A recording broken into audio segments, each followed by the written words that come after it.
किसी भी रिश्ते में भाव के बिना कुछ नहीं हो सकता।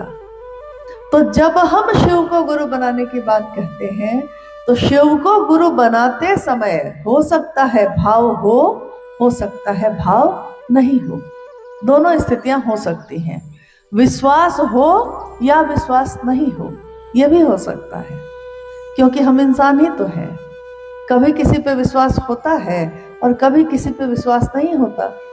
शिव को अपना गुरु बनाने में हो सकता है विश्वास नहीं भी हो, तब भी अविश्वास में भी या विश्वास में भी अगर हम ये कहते हैं, हे शिव आप मेरे गुरु हैं, मैं आपका शिष्य हूँ, मुझ शिष्य पर दया कर दीजिए, अगर ये बात हमारे मन से निकलती है, सिर्फ मुख से नहीं, बोली से नहीं, अगर ये हमारे मन से निकलती है तो याद रखिएगा, मन की आवाज बहुत तीव्र होती है, बहुत तेज होती है। मन की गति इतनी तेज होती है कि अभी यहाँ बैठे बैठे आपने सोचा और आप दुनिया के किसी भी कोने में जा सकते हैं। मन से, शरीर से जाने में समय लगेगा। यहाँ इस अगरतला में आज ये शिव गुरु कार्यक्रम हो रहा है, हमारे गुरु शिव का ये कार्यक्रम हो रहा है, परंतु रांची में बैठे बैठे भी कितनी बार मन से तो हम लोग यहाँ आ ही चुके हैं, शरीर से आने में समय लगा। मन से हमारे साहब, हमारे वरेण्य गुरु भ्राता तो उसी दिन अगरतला में आ गए थे जिस दिन उन्होंने कहा था कि हॉल में कार्यक्रम करना, मैं आऊंगा। इसलिए शिव के शिष्यता में जब ये कार्यक्रम आज यहाँ पहली बार इस तरह से हो रहा है तो उसमें हमारे साहब के साथ हम लोग सब उपस्थित हैं। महादेव इन आंखों से दिखाई नहीं देता तो महादेव हृदय से महसूस होता है। साहब और दीदी भी इन आंखों से दिखाई नहीं देते क्योंकि उनके शरीर में अब वो उपलब्ध नहीं है, परंतु साहब और दीदी को हम सभी शिष्यों का हृदय उससे भी तेज गति से अनुभव करता है जिससे हमारे आसपास के शरीर से उपस्थित लोग होते हैं। हम उससे भी ज्यादा उनको अपना नजदीक समझते हैं जितना नजदीक मेरे बगल में बैठा व्यक्ति भी नहीं होता, क्योंकि ये तो हृदय की बात है, मन से मन के जुड़ाव की बात है। शिव की शिष्यता अप्रतिम है।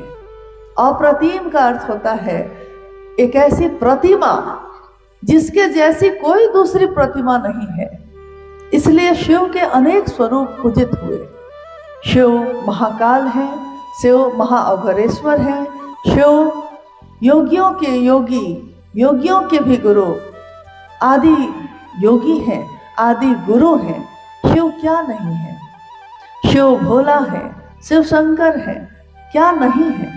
यहाँ तक कि शास्त्रों ने भी लिखा कि ज्ञान विच्छेद तू शंकरात, ज्ञान देने के कारण तू शंकर कहलाता है। तुम त्रिभुवन गुरु वेद बखाना, तुम त्रिभुवन के गुरु हो, ये वेद भी बखान करते हैं। संभवे गुरुवे नमः, शंभो तुम गुरु होने के कारण प्रणाम करने योग्य हो, हम आपको प्रणाम करते हैं। आप गुरु हैं, हम आपको प्रणाम करते हैं। जगत गुरु, विश्व गुरु, आदि गुरु शिव।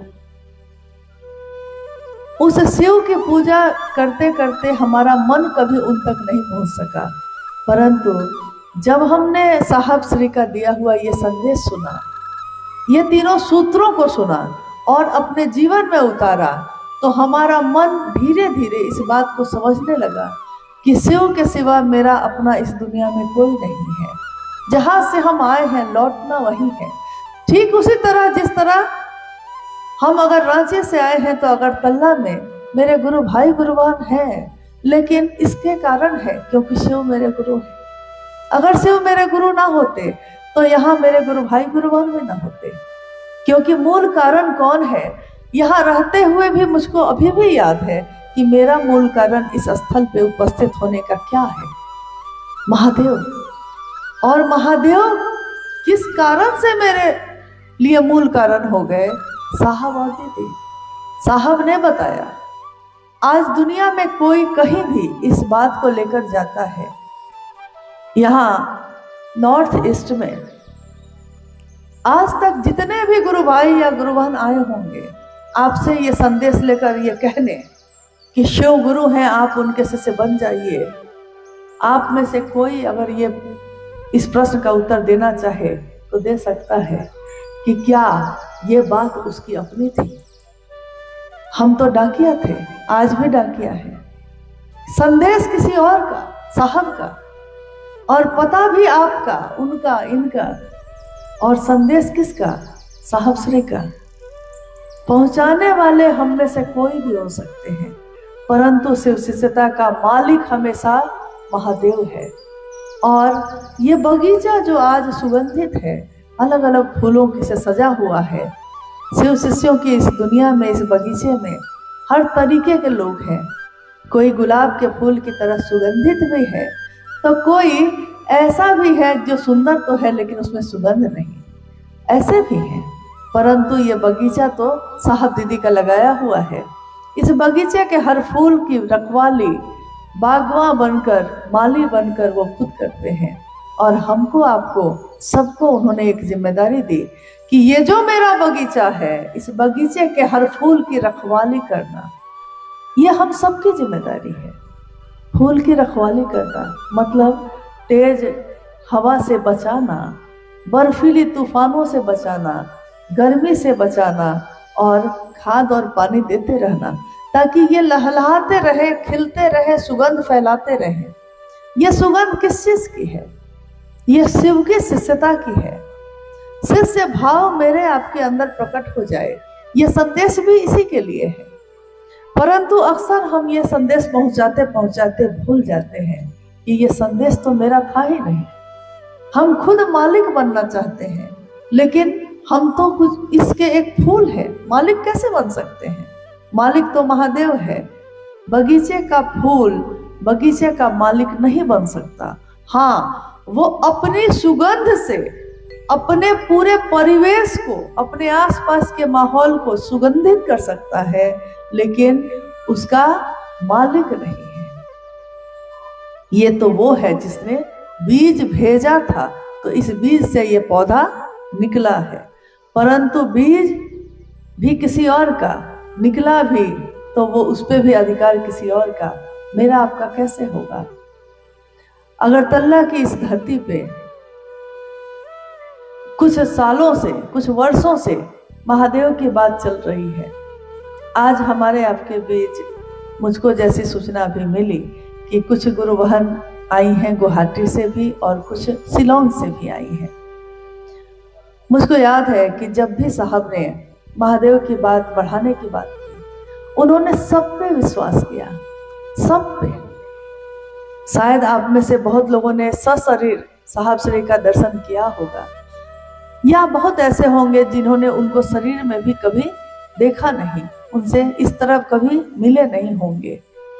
परंतु आज मैं आपको ये बताती हूँ कि साहब शिव के शिष्य हरिंद्रानंद जी ने, क्योंकि शिव के शिष्य हरिंद्रानंद जी को ही हम साहब कहते हैं, हमारे शिव शिष्यों के साहब एक ही हैं।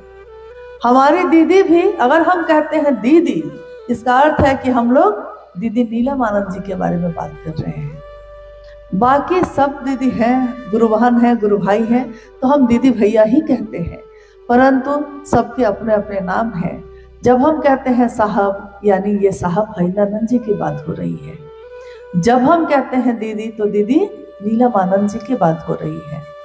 और उनके जैसा प्रेम देने वाला, उनके जैसा परवाह करने वाला इस धरती पे हम लोगों ने इससे पहले कभी देखा नहीं। हर व्यक्ति खुद से जोड़ना चाहता है, और साहब किससे जोड़ना चाहते हैं? महादेव से। हर व्यक्ति अपने पीछे चलाना चाहता है, साहब किसके पीछे चलाना चाहते हैं? महादेव के, क्योंकि इसके लिए हृदय बड़ा होना चाहिए। जगत गुरु शिव के शिष्य का हृदय इतना बड़ा होता है कि वो जानते हैं कि मेरे साथ आप आइए या ना आइए, महादेव के साथ रहिएगा तो भेंट होती रहेगी। और एक ही परिवार तो हम लोग हैं। शिव शिष्यों का ये परिवार जो है, ये एक ही तो परिवार है। इसका हर सदस्य इस परिवार का एक हिस्सा है, परंतु ये परिवार बनाने वाले एक ही हैं, साहब और दीदी। शिव के नाम के साथ इस परिवार को बनाने वाले